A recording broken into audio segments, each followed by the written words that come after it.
Bisa apa? Jangan thrifting. Thrifting apa? Baju Oh, impor. kan akan kita monitor terusan di lapangan.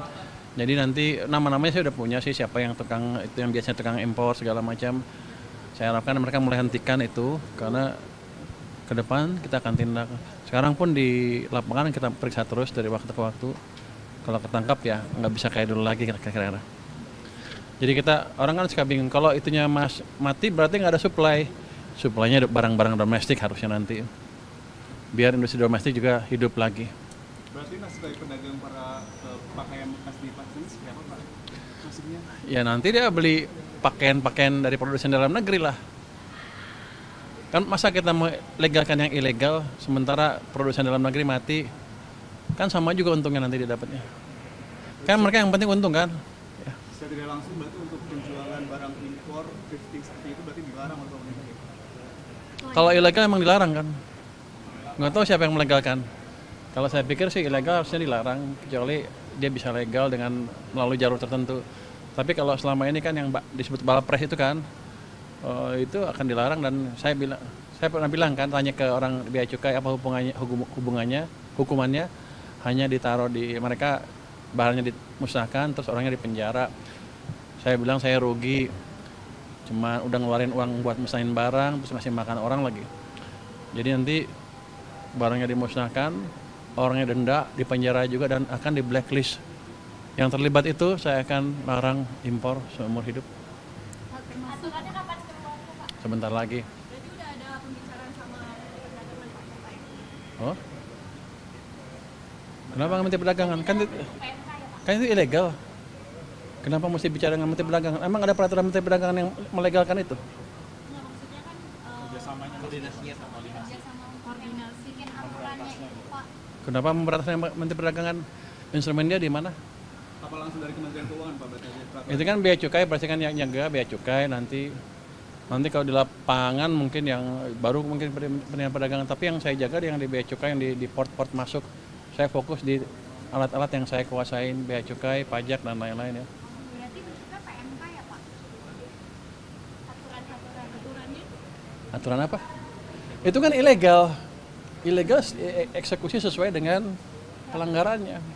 Nanti kita perketat aja peraturan yang tadi, yang bukan yang hanya ada katanya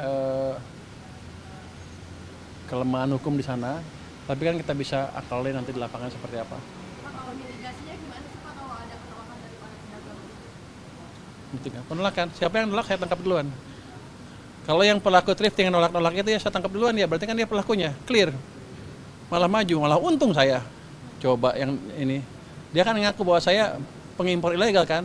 Alhamdulillah. Pak, di Pasar Senen kan juga banyak yang menjual pakaian bekas itu ya Pak, termasuk itu juga Pak akan dibahas. Ya saya nggak akan raja ke pasarnya, saya cuma di pelabuhan aja. Ya, nanti otomatis kalau itunya kurang kan, suplainya kurang, dia juga kurang. Tapi nanti akan saya lihat seperti apa. Harusnya sih pelan-pelan kan suplainya habis kan. Kalau suplainya dicekik kan pasti akan beralih ke barang-barang dalam negeri. Saya harapkan mereka belanjanya dari produk-produk dalam negeri nanti, UMKM kita lah. Pak, satu lagi Pak. Pak, ini kan ada tanggapan Pak dari Pak Nasan Asmi bahwa ya gaya komunikasi Bapak lagi-lagi dikritik begitu. Kenapa? Di kabinet. Pemerintahan Pak. Nah, itu gimana? Mana indeksnya deh? Gambar saya tunjukin ya.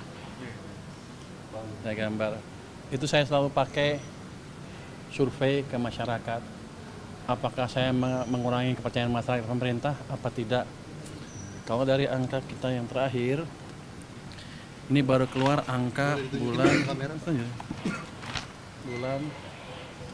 survei bulan Oktober ya, dari dulu dan anak saya, tapi sekarang surveinya dilakukan oleh LPS. Ini indeks kepercayaan masyarakat ke pemerintah. Kalau jatuh seperti ini keadaan buruk. Kalau sana bagus. Ini kemarin waktu bulan September, Agustus September itu turun terus, Juli Agustus September turun terus ke titik terendah sini. Inilah terjadi banyaknya demo. Tapi kita lakukan kebijakan yang mungkin untuk bagian kalangan agak drastis, agak ceplas-ceplos. Tapi ini berhasil mengembalikan sentimen masyarakat ke pemerintah. Justru ini levelnya sekarang udah level sama dengan ini. Jadi sudah stabil lagi.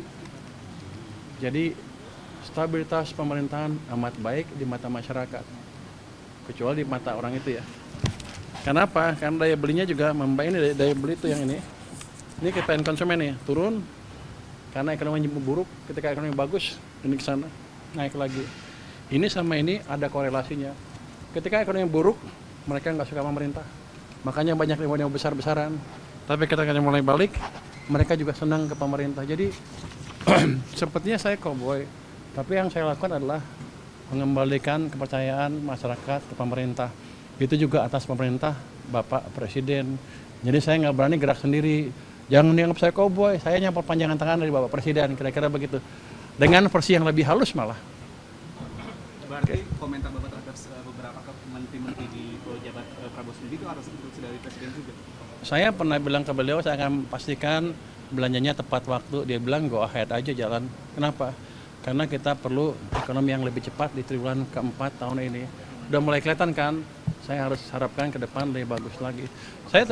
Saya tidak mencampuri kebijakan mereka ya, tapi memastikan bahwa penyerapan anggarannya tepat karena uangnya kan ada biayanya untuk saya, ada kosnya. Makasih ya.